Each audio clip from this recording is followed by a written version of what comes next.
Saudara-saudara sekalian, selamat bertemu kembali di channel Dr. Sonang Sitohang, edisi MSDM Internasional dengan topik saudara-saudara sekalian, kepemimpinan lintas budaya atau Cross Cultural Leadership.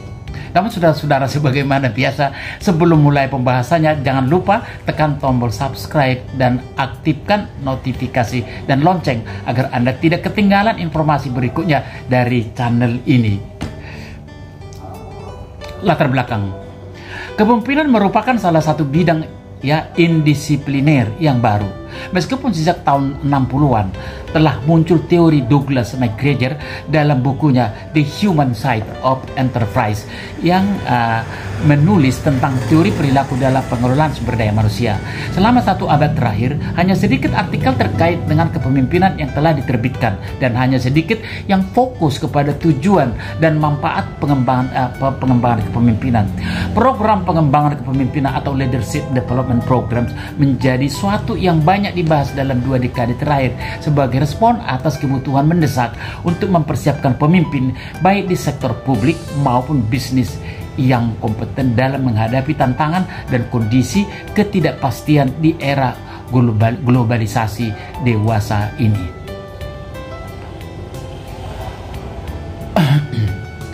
Globalisasi dalam dunia industri dan organisasi dewasa ini menjadikan dunia seakan tanpa batas dan saling terhubung, sehingga memicu perkembangan yang pesat pada bisnis internasional. Salah satu peningkatan aktivitas bisnis internasional ditandai dengan meningkatnya investasi asing langsung atau foreign direct investment. Investasi yang dilakukan oleh perusahaan-perusahaan multinasional menciptakan semakin ketatnya persaingan industri dalam melaksanakan strategi global. Batasan negara tidak mampu untuk menghambat atau membatasi organisasi dari tekanan persaingan dari luar negara, sehingga kesuksesan organisasi sangat ditentukan oleh kemampuan manajer atau pimpinan untuk beradaptasi dalam lingkungan internasional yang bukan saja jauh lebih luas, tetapi juga sangat dinamis dan penuh dengan berbagai peluang dan tantangan. Sebagaimana dikatakan oleh Intan tahun 2014, saudara-saudara sekalian. Sehubungan dengan hal tersebut, berbagai persiapan telah dilakukan oleh mayoritas perusahaan dari mulai meningkatkan daya saing produk yang mereka hasilkan, memberikan berbagai pengetahuan tentang lingkungan internasional, mengamati strategi pesaing yang dilakukan oleh para pesaing mereka, sampai kepada perubahan kebijakan yang dilakukan terhadap penilaian prestasi atau kinerja bagi seorang calon manajer yang akan dipromosikan untuk menjalani penegasan luar negeri atau lebih dikenal dengan expatriate. Saudara-saudara sekalian, expatriate adalah karyawan yang dikirim oleh sebuah perusahaan ke suatu negara untuk mengelola operasi di negara berbeda. Nu et al. 2011. Keahlian manajerial expatriate menjadi salah satu bentuk transfer teknologi yang dipertimbangkan dapat mendukung perusahaan mencapai keunggulan bersaing. Mengingat operasi perusahaan melewati batas wilayah nasional, terdapat konsekuensi yang dihadapi expatriate, yaitu kompleksitas perbedaan nasional antara expatriate dengan karyawan lokal ketika pemimpin perusahaan itu telah menggerakkan perusahaan tersebut. Hal ini dapat dikatakan sebagai fenomena kepemimpinan lintas budaya. Kepemimpinan lintas budaya Cross Cultural Leadership merupakan suatu bentuk interaksi kepemimpinan antara pemimpin dan bawahan dengan latar budaya yang berbeda, seperti dikatakan oleh Lumban Derajat tahun 2008. Kepemimpinan dapat menjadi penentu dalam mencapai keberhasilan kelompok atau organisasi. Nordhaus tahun 2013 mendefinisikan kepemimpinan sebagai proses di mana individu mempengaruhi kelompok individu untuk mencapai tujuan bersama. Konsep kepemimpinan telah diartikan dan digunakan dalam berbagai cara. Dalam berbagai kajian, perilaku kepemimpinan diartikan sebagai perilaku individu dalam posisi manajerial terhadap anggota dari suatu kelompok atau organisasi. Jika individu tersebut berupaya untuk mengarahkan aktivitas dari kelompok atau organisasi untuk mencapai tujuan khusus dari organisasi tersebut. Bass 1990 dan Yuki juga menjelaskan tahun 1994. Gaya kepemimpinan mengandung pola perilaku dari seseorang yang mencoba untuk mempengaruhi orang lain, seperti yang dikatakan oleh Nordhaus 2013.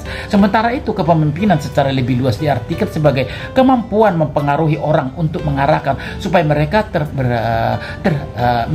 terhadap pencapaian tujuan organisasi yang disebut memotivasi dan mempengaruhi pemikiran, sikap, dan perilaku manusia. Oleh karena itu, kepemimpinan selalu melibatkan interaksi antara pemimpin dan para bawahan yang mereka pimpin dalam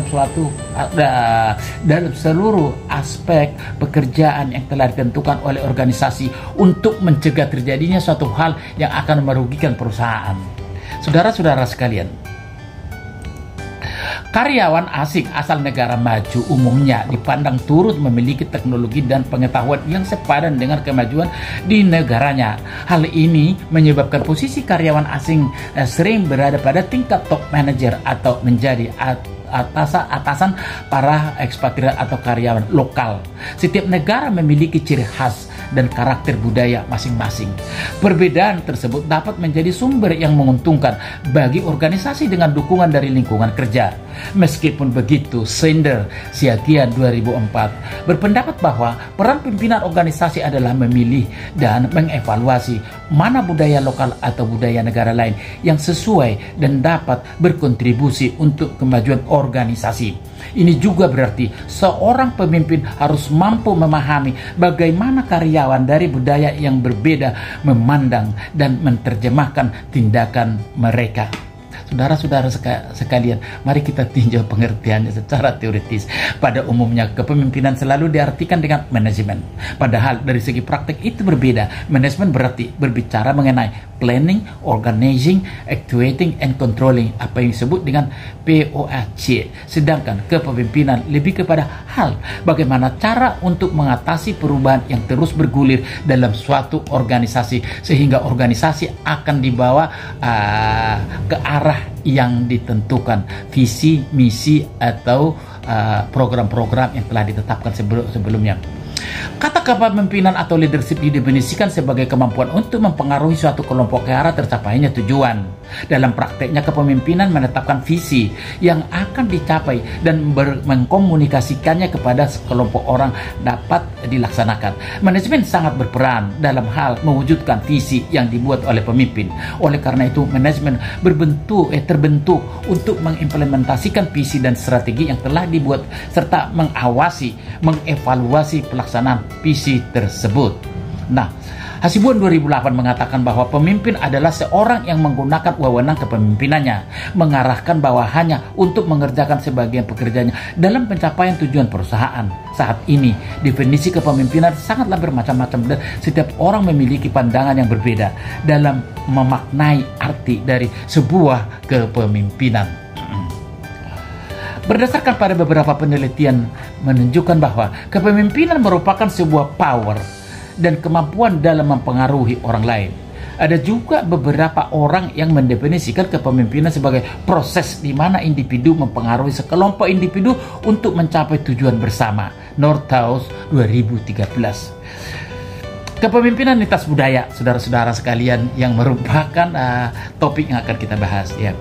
Kepemimpinan lintas budaya diartikan sebagai kemampuan seorang pemimpin untuk mempengaruhi dan memotivasi anggota kelompok budaya yang berbeda, penilaian terhadap pencapaian hasil dengan merujuk pada berbagai pengetahuan dan makna sistem dari kelompok budaya yang berbeda. Ini dikatakan oleh Akiga dan Lowe tahun 2004. Hal ini membedakan kepemimpinan lintas budaya dengan pemimpin tradisional, ya, terletak pada perbedaan budaya yang dihadapi serta mempertimbangkan perbedaan budaya yang ada dalam proses kepemimpinan yang dikatakan oleh Akiga, Lowe 2004. Perbedaan kepemimpinan lintas budaya. Untuk memudahkan dalam memahami arti kepemimpinan lintas budaya, berikut dapat dilihat perbedaan pola kepemimpinan tiga manajer yang berlatar belakang dari tiga negara yang berbeda, namun bekerja pada suatu perusahaan, yaitu perusahaan industri X yang berlokasi di Indonesia. Ya, Jepang. Lahirnya dari budaya organisasi Jepang dari tradisi Zen dan Samurai. Jam kerja 5 hari kerja. efektivitas, efisiensinya, produktivitas tinggi, dan keuletan kerja, sabar dan ulet, ya. 4 elemen dasar pembentuk manajemen Jepang yaitu kebersamaan, kesamaan, filsafat Konfusius, dan tingkat pendidikan rakyat. Bagaimana dengan budaya kerja Korea Selatan? Budaya organisasi Korea Selatan diberi sebutan dengan Chaebol. Chaebol arti lain dari perusahaan dan keluarga yang bergerak di berbagai bidang. A. Jam kerja 6 hari kerja, mengutamakan hubungan keluarga, semangat kerja yang tinggi, lebih tinggi dari Jepang, namun emosional. Saudara-saudara sekalian, bagaimana dengan Indonesia? Dalam kehidupan organisasi di Indonesia, masih cenderung tertanam nilai solidaritas, organization climate atau solidar organisasi, hierarkis, rukun, dan bermusyawarah. Dalam hal ini bisa dilihat suasana santai, akrab, dan suasana seperti di rumah yang dibawa ke tempat kerja. Ciri kebudayaan lainnya yaitu bermusyawarah menuju mufakat. Itulah saudara-saudara sekalian 3 tadi karakter dari pimpinan, Jepang, Korea Selatan, dan Indonesia sangat berbeda. Perilaku dan gaya kepemimpinan. Membahas tentang pemimpin tidak bisa lepas dari gaya dan perilaku yang muncul dari dalam diri seorang pimpinan yang membedakan dengan budaya pemimpin. Sudah sejak lama banyak pakar mencoba mengidentifikasi 2 hal tersebut dengan berbagai pendekatan teori agar dapat menemukan perilaku-perilaku dan gaya yang menunjukkan seorang pemimpin sehingga dapat dijadikan pedoman untuk menentukan seseorang adalah pemimpin atau bukan. Ya, seorang pemimpin akan berhasil mewujudkan tujuan dan sasaran bagi organisasinya apabila memahami dan dapat mengaplikasikan kepemimpinan atau cara kepemimpinan dengan baik dan benar, sehingga seorang kepemimpinan mempunyai sifat, watak, kebiasaan, temperamen, dan kepribadian sendiri atau disebut unik. Tingkah laku dan gaya masing-masing seorang pemimpin yang membedakan dirinya dari orang lain. Gaya ini pasti, tingkah laku dan gaya masing-masing seorang pemimpin yang membedakan dirinya dari orang lain. Gaya ini pasti akan memberi warna dan tipe kepemimpinannya sehingga muncul beberapa tipe kepemimpinan seperti teori yang dikemukakan oleh W.C. Redin yang menentukan tipe pemimpin atas 3 pola dasar, yaitu task orientation, relationship orientation, dan effectiveness orientation, seperti dikatakan di dalam buku Kartono 2005. Nah, saudara-saudara sekalian, berikut ini adalah beberapa teori pendekatan kepemimpinan yang mencoba mengidentifikasi 2 hal di atas. Teori karakter, teori kepemimpinan yang mencari karakter kepribadian seseorang secara fisik dan intelektual yang membedakan kepemimpin dan budaya kepemimpinan. Teori ini banyak digunakan pada dasawarsa 1930-an. Bahkan sampai sekarang teori karakter masih diyakini oleh sebagian kalangan, terutama media pers. Teori ini tidaklah mutlak, artinya dalam mencari karakter yang membedakan antara pemimpin dan bukan pemimpin, bukan mencapai karakter yang selalu ada dalam jiwa kepemimpinan, karena itu sesuatu yang sia-sia. Tetapi karakter di sini diartikan karakter yang kecenderungannya menunjukkan jiwa kepemimpinan sehingga memunculkan harisma dan membedakannya dengan orang yang bukan jiwa kepemimpinan. Teori perilaku. Teori kepemimpinan yang mengemukakan bahwa perilaku spesifik membedakan pemimpin dan bukan pemimpin. Pada dasarnya teori ini mencoba mengungkapkan hubungan antara karakteristik pemimpin dan keefektifan kinerja kelompok yang dipimpinnya. Dari beberapa penelitian yang dilakukan oleh perguruan tinggi di Amerika dan oleh para peneliti dapat disimpulkan, menurut teori ini ada 2 dimensi perilaku kepemimpinan, yaitu yang pertama, kepemimpinan yang berorientasi karyawan, dan yang kedua, pemimpin yang berorientasi pada produksi. Nah, teori kemungkinan adalah teori kepemimpinan yang memasukkan faktor situasi dalam konsepnya. Jadi setiap perusahaan pasti mempunyai kebutuhan gaya kepemimpinan yang berbeda-beda. Gaya yang satu belum tentu cocok untuk yang lain. Berikut adalah sebagai contohnya. Model Friedler. Model Friedler menyatakan bahwa kelompok efektif bergantung pada padanan yang tepat antara gaya interaksi dari si pemimpin dengan bawahannya, serta sampai tingkat sejauh mana situasi itu memberikan kendali dan pengaruh kepada si pemimpin. Urutan identifikasi teori ini terdiri dari 4 langkah, yaitu tahap mengidentifikasi gaya kepemimpinan, mendefinisikan situasi kepemimpinan dalam situasi kerja, mencocokkan antara gaya kepemimpinan dengan situasi yang cocok, terakhir evaluasi. Teori sumber daya kognitif adalah suatu teori kepemimpinan yang menyatakan seorang pemimpin memperoleh kinerja kelompok efektif dengan pertama-tama membuat rencana keputusan dan strategi yang efektif dan kemudian mengkomunikasikannya lewat perilaku pengarah atau direktif. Teori ini juga memasukkan variabel stres dalam pengalaman sebagai salah satu penghambat dan pendukung dalam keefektifan kinerja kelompok.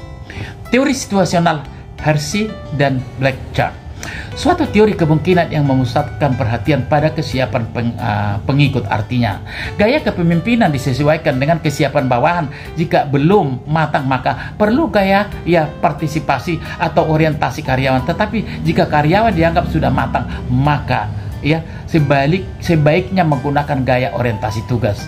Nah, saudara-saudara sekalian, yang keempat, teori jalur tujuan. Teori ini menjelaskan bahwa perilaku seorang pemimpin dapat diterima dengan baik oleh bawahan sejauh mereka dipandang sebagai suatu sumber dari suatu kepuasan segera atau kepuasan masa depan. Teori ini menyatakan bahwa pemimpin itu luas, dapat menyesuaikan dengan setiap situasi yang berbeda. Pemimpin dapat memunculkan gaya direktif, partisipatif, supportif, atau task oriented tergantung situasi karyawan. Saudara-saudara sekalian, kita masuk di teori X dan I. Teori X dan I adalah salah satu teori motivasi yang diperkenalkan oleh Douglas McGregor untuk mengidentifikasi gaya kepemimpinan yang dipakai oleh seorang pemimpin dilihat dari pandangannya terhadap karyawan. McGregor mencoba mengidentifikasikan hal tersebut melalui perbedaan keyakinan pemimpin terhadap orang yang dipimpinnya. McGregor mengklasifikasikan keyakinan pemimpin ke dalam 2 jenis, yaitu teori X dan teori Y. Perbedaan mendasar kedua teori tersebut dapat dilihat pada tabel berikut. Ya, teori X, orang malas, orang tidak punya ambisi, orang yang tidak individualis, orang yang menentang perubahan, orang bodoh. Saudara-saudara sekalian, ya, teori I, orang rajin, orang yang ambisius, orang yang tidak individualis, orang yang suka perubahan, dan orang pintar. Itu saudara-saudara sekalian. Para pemimpin yang menganut teori X cenderung berpandangan bahwa bawahannya pada hakikatnya adalah orang yang tidak mau bekerja sama, dan oleh karena itu harus diberi hukuman agar menjadi produktif. Kecenderungan pemimpin ini memakai gaya task oriented dalam pemimpin, di mana tugas menjadi hal utama tanpa banyak memperhatikan karyawan lebih jauh. Hukuman menjadi alat utama untuk memaksa bawahannya tetap bekerja dalam penyelesaian tugas. Tapi tipe kepemimpinan seperti ini biasanya tingkat kepuasan yang dipimpin akan sangat rendah.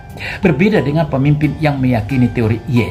Mereka cenderung berpandangan bahwa pada hakikatnya orang-orang yang dipimpin itu energik, punya ambisi, suka perubahan, dan mampu bekerja sama sehingga teori produktif sehingga lebih produktif. Pemimpin seperti ini biasanya menerapkan gaya kepemimpinan people oriented, di mana kepuasan bawahannya sangatlah diperhatikan. Tidak hanya tugas yang menjadi hal utama. Pemimpin seperti ini percaya jika orang yang dipimpinnya puas, maka akan berbanding lurus dengan perbaikan produktivitas kerjanya. Mari kita lihat Korea Selatan. Yang pertama, harus menghormati sosok yang lebih berkuasa atau pemimpin punya kewenangan yang berlebihan. Yang kedua, otoriter dalam tatanan hierarki paternalistik atau sistem kepemimpinan yang berdasarkan hubungan antara pemimpin dan yang dipimpin, seperti hubungan antara ayah dan bapak, ayah dan anak. Yang ketiga, konsensus atau musyawarah mufakat merupakan elemen penting dalam menjaga kehormatan. Gaya manajemen Korea tidak menarik garis yang jelas antara kehidupan kerja dan pribadi. Saudara-saudara sekalian, mari kita lihat Jepang. Ya, gaya kepemimpinan manajer Jepang. A. Kemampuan berkomunikasinya baik. Mempunyai orientasi pencapaian hasil yang tinggi. Perhatian pada sasaran pekerjaan, merancang tujuan yang menantang, dan bertanggung jawab pada penyelesaian masalah yang berhubungan dengan pekerjaan. mengambil keputusan secara bersama-sama. Biasanya mereka mengklarifikasi lagi alasan-alasan. Ya, yang berikut, perhatian pada bawahannya, seperti memberi pelatihan pada bawahan mereka setiap hari dan mempersiapkan bawahannya untuk pekerjaan selanjutnya. Dan yang berikut, manajer Jepang memberikan umpan balik kepada bawahannya untuk memperbaiki kinerja bawahannya. Yang terakhir, sering memberikan motivasi pada bawahannya untuk bekerja lebih keras, lebih, dan dengan menjelaskan kinerja seperti apa yang diharapkan, apa yang tidak. Nah, aplikasi gaya kepemimpinan manajer asal Korea Selatan dan Jepang pada perusahaan X dan Y. Ya, kepemimpinan ekspatriat Korea Selatan. Ya, gaya kepemimpinan ekspatriat Korea Selatan yang diterapkan di perusahaan X di Indonesia. Ya, pada dimensi task orientation. Kedua, pada dimensi relation orientation. Dan yang ketiga, pada dimensi effectiveness orientation.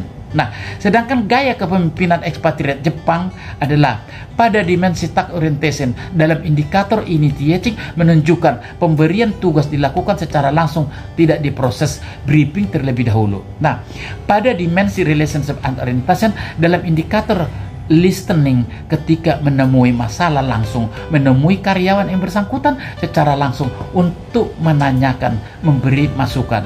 Ya, pada indikator trusting, pada indikator trusting, ya, ekspatriat Jepang kurang percaya dengan karyawan lokal dikarenakan kinerja karyawan masih kurang maksimal. Dalam indikator encouraging, ya, menunjukkan bentuk dukungan kepada karyawan lokal harus menjaga kesehatan seperti tidak boleh menokok, kerja tidak boleh 2 kali atau hemat tenaga, dan loyal kepada karyawan lokal seperti ketika karyawan lokal meminta barang misalnya atau kacamata melalui harus diberikan. Pada dimensi effectiveness orientation, dalam indikator prosedural menunjukkan ekspatriat Jepang menekankan karyawan lokal harus bekerja keras dan efektif. Artinya, tidak boleh bekerja 2 kali karena dalam melakukan pekerjaan akan tidak maksimal dan membuang waktu, ya, serta tenaga. Ketika menempatkan barang harus sesuai pada tempatnya dan rapi. Ekspatriat Jepang ketika menyelesaikan permasalahan pada perusahaan sudah cukup efektif, seperti halnya, ya, solusi pembuangan limbah, mencarikan jalan keluar untuk diekspor ke perusahaan yang berada di negara Cina untuk diajak bekerja sama dengan dalam waktu jangka panjang. Kesimpulan.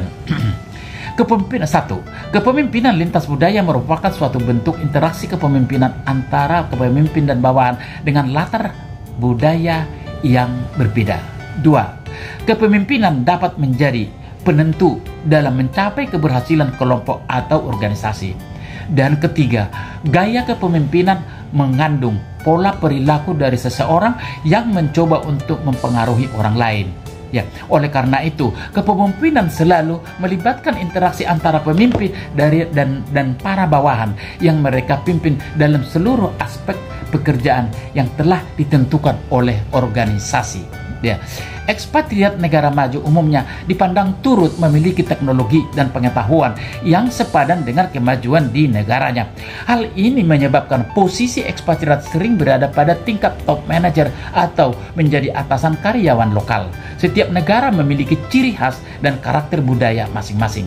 Nah, perbedaan tersebut dapat menjadi sumber yang menguntungkan bagi organisasi dengan dukungan dari lingkungan kerja. Meskipun begitu, Schneider Siagian 2004 berpendapat bahwa peran pemimpin organisasi adalah memilih dan mengevaluasi mana budaya lokal atau budaya negara lain yang sesuai dan dapat berkontribusi untuk kemajuan organisasi. Ini juga berarti seorang pemimpin harus mampu memahami bagaimana ekspatriat atau karyawan dari budaya yang berbeda memandang dan menerjemahkan tindakan mereka. Nah, demikian materi tentang kepemimpinan lintas budaya yang dapat saya sampaikan pada kesempatan yang baik ini, dengan harapan semoga bermanfaat adanya, dan apabila ada yang kurang jelas saudara-saudara dapat menghubungi channel saya ini. Saudara-saudara sekalian, terima kasih. Sampai bertemu kembali dalam edisi yang sama dengan topik yang berbeda dan lebih menarik. Terima kasih.